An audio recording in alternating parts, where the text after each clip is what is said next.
సాత్వికమైన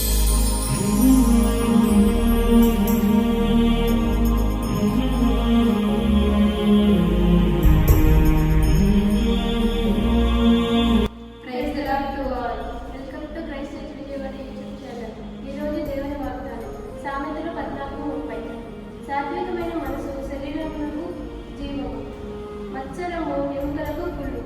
సాత్వికం అంటే దైవాధీన మనసు. సాత్వికము కలిగిన వారు వాదనలకు దూరంగా ఉంటారు. అలాగే నెమ్మదిగా దీన మనసుతో ఉంటారు. ఎదుటివారి పట్ల దీనత్వం కలిగి ఉంటారు. మనల్ని మనం సంపూర్ణంగా తగ్గించుకొని ఉండాలి. ఇతరులందు ద్వేషం లేకుండా సహోదరుల పట్ల ప్రేమగా ఉండాలి. పరిశుద్ధాత్మ దేవుడు మనలో ఉన్నప్పుడు పరిశుద్ధాత్మని దుఃఖపరచకూడదు. ఈ చిన్న వాక్యం మీ జీవితంలో ఫలించుగాక. ఆమె. Please do like, share and subscribe.